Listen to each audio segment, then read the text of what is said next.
Welcome to the premiere episode of Tell Me Why, a short, sharp podcast for busy Beatles people in the know or who want to be in the know.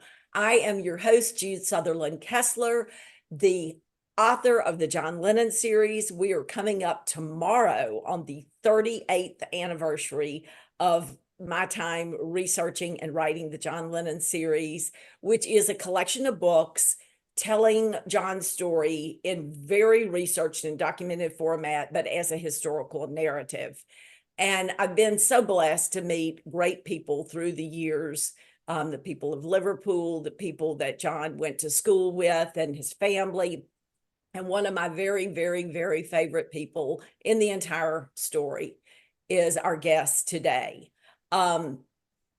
John aside, and I never say that, that's a phrase I never say, John Lennon aside, but John Lennon aside, she is an extremely gifted individual in her own right. She is a music expert, and she worked as an executive in the music field and the entertainment field.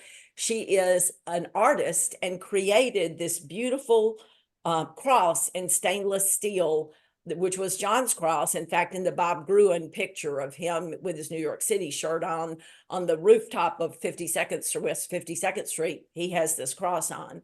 And she created that along with other stainless steel feng shui jewelry. She is best known probably for her photography, which is touring the United States right now. And we'll talk about that more in depth. She was asked in 2021, I'm assuming, and we'll get this from her, to narrate a film which came out. It was selected for the Tribeca Film Festival in 2022. And it is an artistic, to me, it is a scrapbook in the most beautiful and artistic way, a pop-up scrapbook that tells the story of the 18 months that she spent with John Lennon. And we are thrilled to have this artist, this photographer, this narrator of that film, and the lady who taught John to believe in himself again. Welcome to the show, May Pang. Well, thank you, Jude. I'm just like flabbergasted. I'm like, what are we talking about? It can't be me. So, yeah, thank you for having me on your premiere show. Thank you. Well, it is a great honor for me, and you know I hold you close to my heart, and I appreciate everything that you did so much. So tell me why this moment in history, 50 years passed. I can't believe it's been 50 years. Can you believe it? No, and it feels like when I tell the stories, it feels like it only happened a short time ago. Yeah. So in 2021, I'm assuming that's when they came to you and said, would you narrate this? Tell us about this project that became the film, The Lost Weekend, a love story. And if you don't have this, you can order it on Amazon. You can get it streaming. It is literally incredible. What Thank happened, you. May? What brought it about? I'll tell you what it is. And this is the story. In 2017, I actually I was talking to Eve Branstein, who is one of the co-producer directors. And she happened to come into town, and I said, what's going on, with you? We haven't seen each other in a few years. And she said, I just want you to know. It's as though I'm working on doing a lot of women's stuff. And she just went down and she said, and all of a sudden she said, and I'm also working on film, and I'm working on documentaries. And I just turned to her and I said, that's it. I said, what do you mean? She goes, I said, that's what I want to do. She says, are you kidding me? She says, that we would have to, you'd have to do a lot of tell-all that you didn't want to do. She tried to buy the rights to my book, Loving John, the original book, and I didn't want to do it back then. And so we remained friends over 25 years. And I said, no, I'm ready now. And so she, in turn, was working with also knowing Richard Kaufman and Stuart Samuels. And that's how it all began. And actually, it started with me all of a sudden wanting to do it. And this was in 2017. So I didn't know I was going to be the narrative person on this project, and they had already we had interviewed, we had done all sorts of things, and I stepped away because I said I don't want to be the person in the middle of this, because you know how it is when you're too close to a project, you can't see it. You can't see what the aim is. So I said it's better I step away. You got the story, you know all the stuff. You need if I afterwards after seeing it, if I have if I don't think it's right, I'll come back and tell you. And they said, that's fine. And the only thing that they came back to me and I looked at it and I said, well, before I lay down anything, we got to fix something. Some of those pictures of my relatives don't match. So I said that was it. But other than that, it was all right. Everything was fine. Now, did you contribute, because there are many home recordings of John that people had never heard before, and there's a lot of archival footage that people have never seen. I mean, Yes. I hear people all the time say, oh, you never see any new photos of John Lennon. It's the same old same. No, this is new. This is all things that they haven't seen before. Did that come from you? Partly it came from me, partly they scoured, you know, the world for as much as we could. And even there were things in there I said, when did they take that? I have no idea. So yes, so it's a combination. Everybody did their job. Everybody went out there to do something. I want to, say thank you to all the people who did contribute. Stuart Samuels, who was the archivist, reached out to a few people because he was the associate producer on the movie that Ron Howard did, the touring years, and he started with that, so he knew the Beatles community and all the people that were there, and they all came back and they said they were so shocked. They go, "Is this really for May?" So that type of thing, It and they wanted to be sure. amazing. The sketches, John sketches, were ones that you don't see every day. They're not included in the books, and they were No, so quirky and so unique. I can only say to people who haven't seen this, it is a must.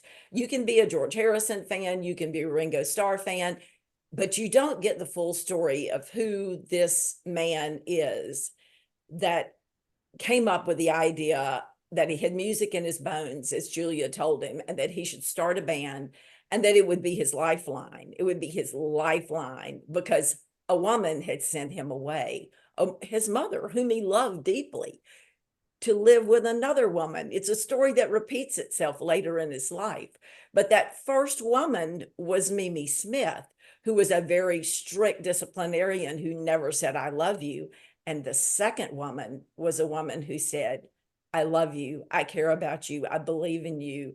And he went from, I don't believe in Beatles. I don't believe in Jesus. I don't believe in Zimmerman. I don't believe in, to I believe again. And that was a huge transformation that second time. It's all in the film. And it is so beautifully done. I mean, you're looking at someone's very personal, intimate scrapbook. Is that right, May? Do you get it's that? true. Because everything you see in there, the photos that I took of John, uh, they're from my photos that I kept under my bed for so long. It was like I didn't think anybody was interested. So there you go. Well, this is the book, Loving John. And it came out, what, in 1983? Is that right? Yeah, and when they went to do the story, I said I don't want to just do it from a book. I said if you're going to do it, you got to do it from my life rights. Right. So they had my life rights instead, so that expanded further on if I wanted to than what was in the book. Yeah. You have to do an expanded and re-released edition. Think about that You're one. coming up on the anniversary, so Yeah, it would be amazing. So I have never liked the term the lost weekend because it was neither of those things. It was definitely no weekend. It was 18 months. Actually, it was much, much more, but we won't get into that. Uh, but it was certainly not lost. It was it was the turnaround moment of John's career. And he began to believe in himself. He became productive musically. He began to be the John that he once was. He got back to where he once belonged. right. So, how do you feel about The Lost Weekend? Well, I wasn't sure about the title. but they all wanted it. And I said, okay, I'm going to have to trust them. They said, but it's not just the Lost Weekend. It's the Lost Weekend, a love story. So they want to change that and move it along to turn it around to make it a more positive as opposed to the Lost Weekend. Right. So I went along with it. And there are more people now that they said, what's that other movie? What is that? At least they now know what mine is. Well, it was such a productive time, and it was a long time, and it was a significant time. And just, you need to pick up this book, you need to see this film, and if you don't know the story, it's a crucial story. So you are telling that story all across America right now. I know Right. you were just in New Orleans not too long ago, and Right. you were in New Jersey. Tom Aguiar of Octopus's Garden that said he met you up there, and you're going everywhere with your photography exhibit. Tell us Right. a little bit about the exhibit and where you'll be in the next few weeks. Okay.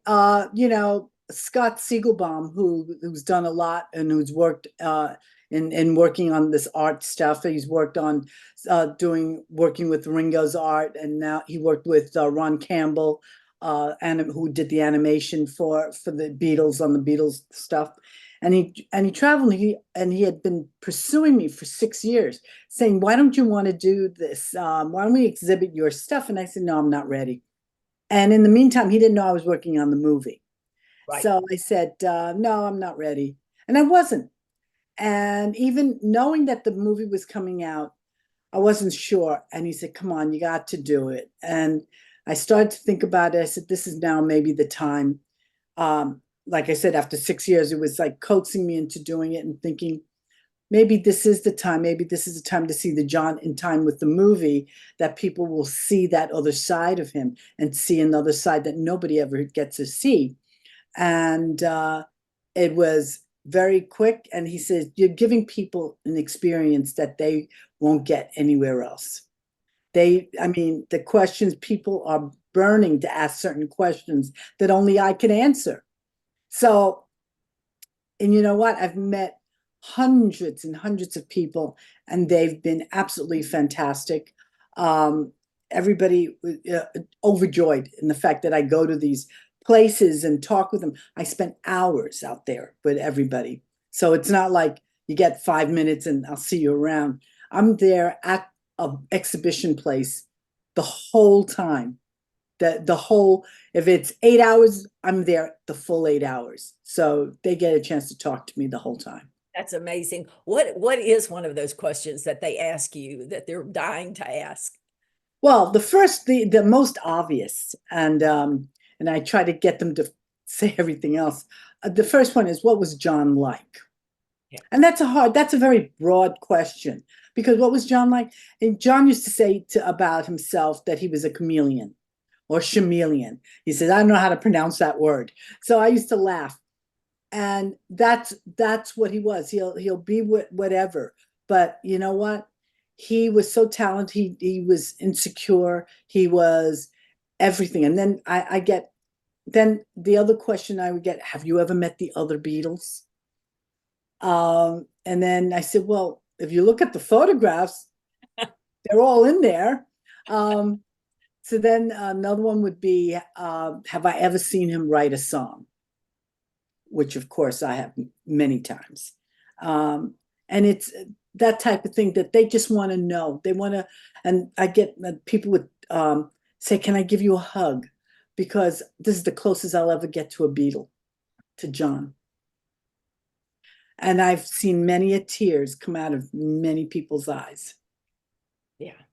As it should, as it should. I want to ask you a surprise question that I did not tell you I was going to ask. And if you don't want to answer it, you can just say, I don't want to answer that question. But I noticed that the book is dedicated to your mother, Linda Lim, Yes. a woman of courage and determination and the pillar of her daughter's strength. Somehow I think this page gives us the clue to the whole rest of the book, because I think this is part of who you are. Can you tell us a little bit about her? Very interesting that you should pick up on that. It's true. If it wasn't for my mother, I don't think I would have the courage or the stamina to have done the stuff. I mean, a lot of people have no idea who I am, believe it or not. They've come to the show. You just asked a question. They said, I've never heard of you until, yeah, and until I come to the show. But they've heard about the Lost Weekend, but they don't know anything about it. So they, when they see the movie, or some of them have read the book, the one thing that they can't believe that at my age at that time, which was 22, 23, because that's the other question they'll ask. How old were you?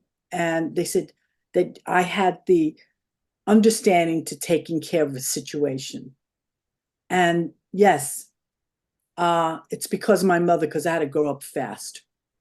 And I didn't have a childhood like other people. They would go out and have, you know, play sports or whatever. That wasn't in my in my place. It's all. So it was a tough situation. My father didn't like having girls, and I was a girl. I was the firstborn in America on either side of the family, and so a lot was put on me, and I wasn't happy. So I had to make myself find a way to take care of everything around with my mother, and my mother just tried to instill certain things. She was a woman that had to carry her children, where when the Japanese invaded China, and it was in her village, so she thought she was going to be killed at one point, and raped and killed. So I took from her strength that she's still so resilient, that she was still there. And so, and I, the rights and wrongs of life. And if you don't, you know, you just have to know to be there. How could you not? You wanted people to take care of you. You want people to be good to you, and you don't want to do the same back. I mean, so that's the whole idea. And I'm not saying it was perfect with me, my mother, as you're growing up those teenage years, I wanted to listen to rock and roll music, and she's going, get that now. My father was the one that said, get that stuff off. I heard Chinese operas all day long. So, but my mother was a woman that understood. She was very progressive. So I am so shocked and surprised from somebody who grew up in China, to allow me to be who I am, and just sort of say, how to speak English, use it. You can get around. Yeah. And she was terrific. And John was very sad, because years later he said to me, I really wish I had met your mother. Right. Right. But you do meet her because we see you. And when I read that, I thought, we know her mother. We know her because we know May. Well, for those of you who don't know about May Pang, let me speak from my heart for just a minute, because we talked a few seconds ago about the situation when John is 4.5 years old. And I don't know the ins and outs of how it came about, but Fred and Julia come to some decision. John said he put them in between the two of them and made him choose. The new philosophy is that Fred relinquished John to live with his mother. We don't know, but he's taken back to Liverpool, and because of Pop Stanley's pressure, he is given to Mimi. The way John saw it, because he finds out not long after that he has two half sisters. So it's not children that his mother doesn't want, it's him. He's the one that's not wanted. Right. He's been sent away to live with another woman. It was devastating, and it is the pivot point for all of these songs. Tell me why you cried and why you lied to me. Not a second time. You're going to leave me a second time. If I fell in love with you, would you promise to be true? Because I've been in love before and found out it hurts. And so now a second time, he's sent away. And you couldn't have picked a punishment that would have been worse for him. It is the nightmare happening all over again, except for what happens in the nightmare is that instead of not believing, he begins to believe. Instead of being isolated, he begins to see Harry Nilsson and Mick Jagger and Ringo again and Elton John, and to go to parties where his beautiful, beautiful companion lowers her head to let her hair fall so she can tell him who it is that's walking up to speak to him, and supports him and encourages him, gets him to believe in himself again so that he starts writing music. Of course, she sees him writing music. She's the muse. She's the one that's getting him to write these songs. And then she says to him, you have to do the impossible. You have to reconnect with Cynthia, whom he loved for 10 years and ended very badly, but loved her for 10 years, and with your son. And he's like, I can't do that. But she says, I will be there and I will make this happen. Trust me, I will make this happen. These are the stories of May Pang. And they are the stories of a man who finds himself again, who comes home to himself again because she loved him. It's not partnering with John. It's not teaching John to be, a better person. It's not educating John. It's just simply loving John. And it's not a partnership. It's a love story. And you'll see that in these photographs. So May, I know you're headed to Albany, to that area next. And then Yeah. where else will you be this summer? I'm doing, if anybody wants to go to Camp Magical Mystery Tour, Magical Mystery, with the Fab Four, they have it up, not exactly the name of the place, but it's in between Albany and the next spot that I'm going to, which is Hudson. That's the other gallery. So, but it's going to be fun if anybody wants it, because they have a whole bunch of musicians that will do master class. I'm going to be there. They're going to show the film. I will do my talk.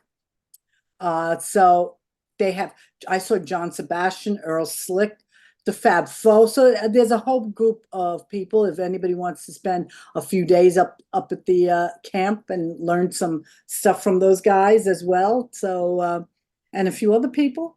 So, but you know what? If they can come out to anyone, to Albany or to Hudson, I'll be in those places, and it'll be on the, what was it, 20, the 20, 24th, 25th, and 26th at in Albany, and then I will be then 27th I'll be in the camp. I'm going to be at 28th, 29th, and 30th. I will be in Hudson at And the then yeah. So Alexandria, Virginia, and yes, Arlington, Virginia. And if you want to check and find out when May will be in your area, go to rockartshow.com, and there's a whole listing there. And yeah, there's a tour thing for me yeah, there. you Yeah. don't want to miss this opportunity to talk with her in person and get to know May Pang. They could purchase these limited prints that I put out of John and get to take him home the way I saw him. I took those photos the way I saw him. I didn't always have my camera to take everything, but for some reason, I've managed to take some little historic times, with of John, So, I have one of the last photos of him and Paul. He was a constant visitor over at our place in New York. So, the movie also takes care of a lot of the myths that have been floating out there. So that's what it's all about. Yeah, it is beautiful, and it saved me during a very difficult time of, I did not leave the house for 2 years because I have 2 autoimmune diseases. And when COVID hit, I was stuck in my house for 24 months, and it came out during that time. And I remember watching it the week that you could watch it. They Right. released just streaming. I watched it on my DVD, sitting there with the laptop all set up and fire going. And it just, it was a happy part of a very difficult time. And for many people, it was a saving grace. May, I want to close with these words from John Lennon, and they are read for you from Scott R. McKinley, who did the audiobook. He's a voice actor that does John just beautifully. And John said, Bird of paradise, the sunrise in her eyes. God only knows such a sweet surprise. I was blind. She blew my mind. Think that I love, love, love, love her. And thank you so much for being with us. And thank you for loving John and for making his life better, happier. You took a sad time and made it better. Thank you. Thank you. Thank you very Thank much. you. Goodbye, everyone. We'll see you again in 2 weeks. Every third, we're going to have the first and third weeks of the month with Tell Me Why, a short but sharp podcast to keep you informed. Goodbye, May. Goodbye, everyone. Ta-ra and shine on.